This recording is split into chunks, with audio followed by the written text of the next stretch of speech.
Good morning. हम जो है भक्ति और सूफ़ी परंपराएं पढ़ रहे थे, जिसमें हम सूफ़ी परंपराओं के बारे में पढ़ रहे हैं। तो उसी की उसमें हम आगे पढ़ेंगे। पिछली क्लास में हमने देखा था कि सूफ़ी मत का विकास कैसे हुआ, ठीक है, और उसके बाद कौन सी मंदिर मस्जिद है, समुदाय के क्या नाम थे, उन सब के बारे में चर्चा करी। फिर खानका और सिलसिला पढ़ा था। फिर खानका के बाहर के बारे में बात करी थी अपन ने। अब उपमहाद्वीप में जो है चिश्ती सिलसिला है ना, ख्वाजा मोइनुद्दीन चिश्ती जो थे उनसे संबंधित ये है चिश्ती सिलसिला। और कैसे शुरू हुआ ये हम देखते हैं। 12वीं शताब्दी के अंत में भारत आने वाले सूफी समुदाय में चिश्ती सबसे अधिक प्रभावशाली रहे। अब देखिए, जो 12वीं शताब्दी इसके अंदर जो है जो चिश्ती हैं इन सब का वर्णन किया गया। तो चिश्ती समुदाय का वर्णन कब किया गया? 12वीं शताब्दी के अंत के अंदर का किया गया। ये आपको ध्यान रखना है। इसका कारण यह था कि उन्होंने न केवल अपने आप को स्थानीय परिवेश में अच्छी तरह डाला, अपितु भारतीय भक्ति परंपरा कई विशिष्टता को भी अपनाया।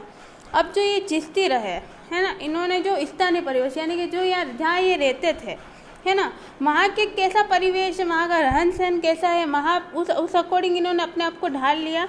लेकिन भारतीय भक्ति परंपरा की कई विशेषता को भी इन्होंने अपनाया। यानी कि जो भारत में भक्ति आंदोलन चल रहा था इससे पहले, सूफी आंदोलन से पहले, उसके अंदर क्या क्या परिवर्तन था उसको भी इन्होंने अपनाया था। तो इन लोगों ने क्या स्थान विशेष के परिवेश के आधार पर अपने आप को ढाला था।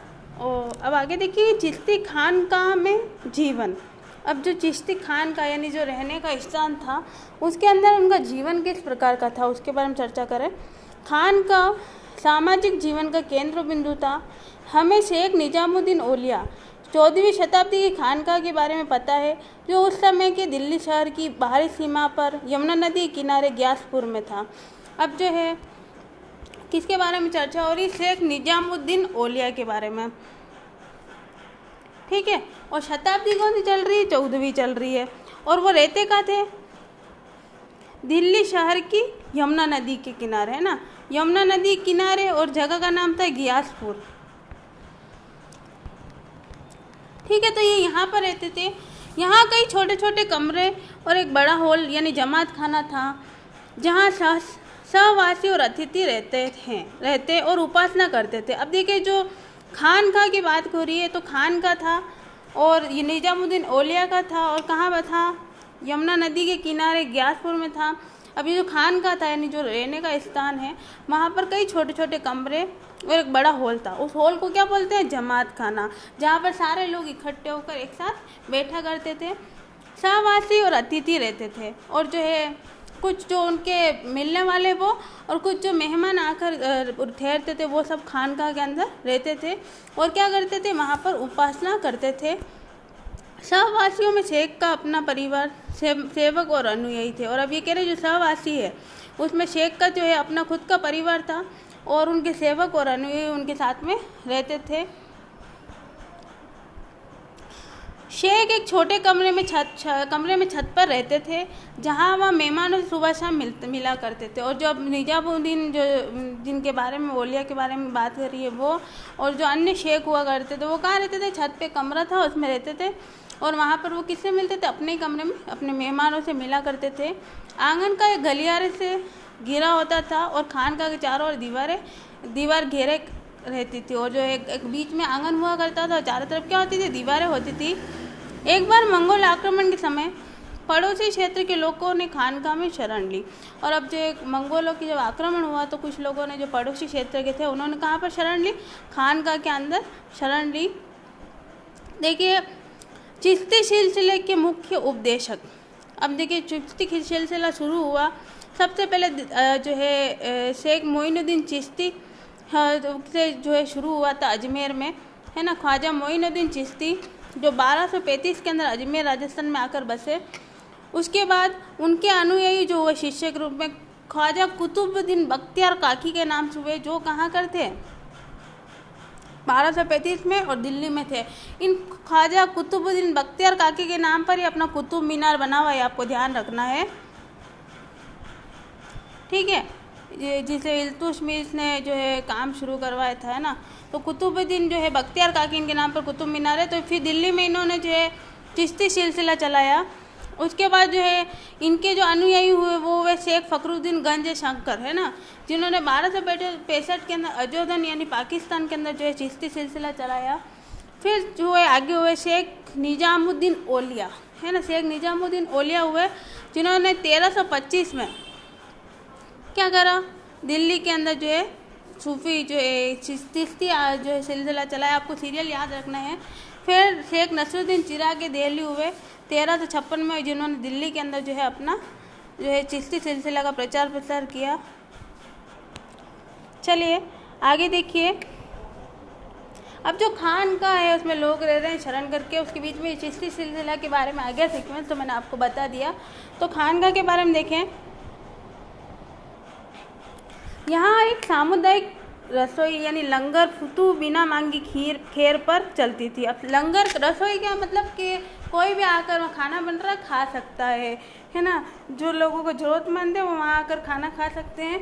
सुबह से देर रात तक सब तबके के लोग, सिपाही, गुलाम, गायक, व्यापारी, कवि, राहगीर यानी रास्ते में चलने वाला, धनी और निर्धन, हिंदू, जोगी और कलंदर यहाँ अनुयायी बनने, इबादत करने, ताबीज लेने तथा विभिन्न मसलों पर शेख की मध्यस्थता के लिए आते थे।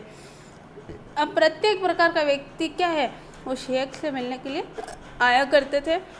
कुछ लोग अपनी ज़रूरतों के लिए, मसलों को सुलझाने के लिए आते थे, कुछ इबादत करने के लिए आते थे, कुछ ताबीज बनवाने के लिए आते थे, कुछ प्रार्थना करने के लिए आते थे। तो सभी लोगों के क्या है यहाँ पर आना जाना लगा रहता था।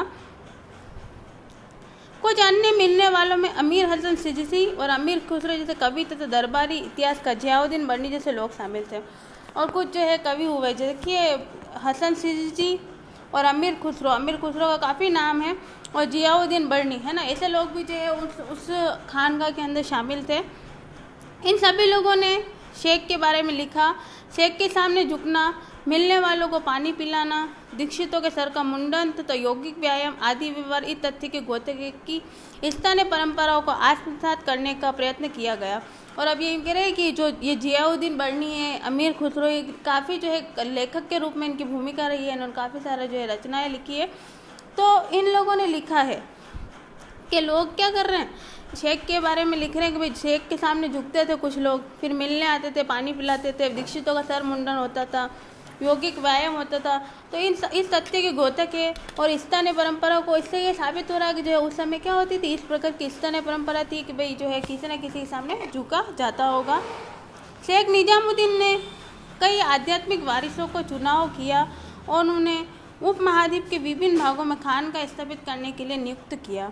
अब जो है ये कह रहे हैं कि जो शेख निजामुद्दीन है, इन्होंने कई आध्यात्मिक वारिसों को क्या किया, उनका चुनाव किया और उन्हें उपमहाद्वीपों के विभिन्न भागों में खानका स्थापित करने के लिए नियुक्त किया। इस वजह से चिश्तियों के उपदेश, व्यवहार और संस्थाएं तथा शेख का यश चारों ओर फैल गया। उनकी तथा उनके आध्यात्मिक पूर्वजों की दरगाह पर उनके तीर्थयात्री आने लगे। अब आगे क्या हुआ, शेख निजामुद्दीन ने कई आध्यात्मिक वारिसों का चुनाव किया, यानी कि जो है आगे से आगे पीढ़ी दर पीढ़ी उस गद्दी के ऊपर कोई ना कोई बैठा रहे, इसके लिए उन्होंने चुनाव किया। उपमहाद्वीप के विभिन्न भागों में खान का स्थापित करने के लिए नियुक्त किया। और जो है अब उपमहाद्वीप जो है पूरा भारत एक, वहाँ पर कई जगह पर अलग अलग जो है खान का बनाया उन्होंने, और उन खान का की देखभाल करने के लिए जो है वारिस नियुक्त किया, यानी कि कोई लीडर बनाया। जैसे हमने ऊपर देखा था, है ना, ख्वाजा बख्तियार खाकी, शेख फखरुद्दीन, तो अलग अलग जगह पर जो है खान का बनाए गए। फिर आगे देखिए, इस वजह से चिश्तियों के उपदेश, व्यवहार और संस्थाएं तथा शेख के यश चारों ओर फैल गए। अब जो है अलग अलग जगह पर जब खान का स्थापित किए गए तो चिश्ती हैं, उनकी व्यवहार है, उनकी जो संस्था है, उसका यश जो है चारों ओर फैल गया तथा उनके आध्यात्मिक पूर्वजों की दरगाह पर अनेक तीर्थयात्री आने लगे। और अब जो खान का है ना, उसके अंदर जो भी लोग बड़े सूफी रहे होंगे, जब वो मर गए तो उनकी दरगाहें बना दी गई, तो वहाँ पर क्या हो गए, लोग तीर्थ यात्रा करने के लिए आने लगे। आगे देखिए, चिश्ती उपासना, जियारत और कव्वाली। अभी हमने खान का यानी कि जहाँ पर सूफी संत रहा करते हैं, इबादत किया करते हैं, उस जगह को खान का कहा गया। अब जो चिश्ती है, हम चिश्ती सिलसिला पढ़ रहे हैं, तो उसके अंदर जो है जियारत क्या होती है, यानी कि जियारत का अर्थ है दर्शन। और कव्वाली का अर्थ क्या होगा, कोई प्रार्थना करना, कोई गीत गाना या भजन गाना। तो इसके बारे में हम चर्चा करते हैं। सूफी संतों की दरगाह पर की गई ज़ियारत सारे इस्लामी संसार में प्रचलित है। इस अवसर पर संत के आध्यात्मिक आशीर्वाद यानी बरकत की कामना की जाती है। अब देखिए, जो सूफी संत हैं उनके दरगाह पर कई लोग क्या आते हैं, ज़ियारत करने आते हैं, यानी कि दर्शन करने आते हैं। सारे इस्लामी संसार में ये सब बातें प्रचलित है कि भाई कोई ना कोई हम मंदिर या मस्जिद में क्या करते हैं, माथा टेकने जाते हैं, दर्शन या ज़ियारत करने जाया करते हैं। उर्दू शब्द है ज़ियारत। पिछले 700 और अब ये यूँ कह रहे हैं कि इस अवसर पर संत के आध्यात्मिक आशीर्वाद, यानी कि जो है इंसान की अपनी आस्था है कि भाई उसको आशीर्वाद मिलेगा और जो है बरकत की कामना करते हैं। पिछले 700 सालों से अलग अलग संप्रदायों, वर्गों और समुदायों के लोग 5 महान चिश्ती संतों की दरगाह पर अपनी आस्था प्रकट करते हैं। अब जो कह रहे हैं कि जो 700 सालों के अंदर 5 महान जो है चिश्ती दरगाहें हुई, जहाँ पर लोग क्या करते हैं, अपनी आस्था को प्रकट करते हैं। जो ऊपर अभी हमने 5 के नाम देखे, फिर से देख लो। शेख निजामुद्दीन मोइनुद्दीन चिश्ती, बख्तियार काकी, फरीदुद्दीन गजे शंकर, शेख निजामुद्दीन औलिया, शेख नसरुद्दीन चिराग दिल्ली। तो इनकी दरगाह पर क्या करते हैं, लोग ज़ियारत करने के लिए जाते हैं। इनमें सबसे अधिक पूजनीय दरगाह ख्वाजा मोइनुद्दीन चिश्ती की है, जिन्हें गरीब नवाज कहा जाता है। तो आपको ये ध्यान रखना है। ख्वाजा मोइनुद्दीन की दरगाह का सबसे पहला किताब जिक्र 14वीं शताब्दी का है। अब देखिए, जो ख्वाजा मोइनुद्दीन चिश्ती है उनकी दरगाह का जो है सबसे पहला जो जिक्र किया गया वो कब किया गया, 14वीं शताब्दी के अंदर किया गया। यह दरगाह शेख की सदाचारिता और धर्मनिष्ठा तथा उनके आध्यात्मिक वारिसों की महानता और राजसी मेहमानों द्वारा दिए गए प्रश्नों के कारण लोकप्रिय थी। और अब ये कह रहे हैं कि जो ये दरगाह है ख्वाजा मोइनुद्दीन चिश्ती की, तो ये दरगाह शेख की जो है सदाचारिता, धर्मनिष्ठा और उनके आध्यात्मिक वारिसों की महानता के कारण जो है राजसी जो मेहमान थे, यानी कि पूरे कहीं ना कहीं से आते थे राजा महाराजा, उनके लिए क्या हो गए, प्रश्न के कारण जो है लोकप्रिय हुई, यानी कि जो है वो आकर वहाँ पर ठहरा करते हैं, इसके कारण वो महान हो गए। अब आगे देखिए, मोहम्मद बिन तुगलक 1324 से लेकर 1351 पहला सुल्तान था जो इस दरगाह पर आया था, किंतु शेख की मजार पर सबसे पहली इमारत मालवा के सुल्तान गयासुद्दीन खिलजी ने 15वीं शताब्दी के उत्तरार्ध में बनवाई। और अब जो है मोहम्मद बिन तुगलक जो है सबसे पहले इस दरगाह पर ख्वाजा मोइनुद्दीन चिश्ती की, और शेख की जो मजार है सबसे पहली जो इमारत बनी हुई ये जो मालवा के सुल्तान थे गयासुद्दीन खिलजी, उन्होंने 15वीं शताब्दी के उत्तरार्ध में बनवाई थी, ऐसा माना जाता है। ये आपको ध्यान रखना है। चूँकि ये दरगाह दिल्ली और गुजरात को जोड़ने वाले व्यापारिक मार्ग पर थी, अतः अनेक यात्री यहाँ आते थे।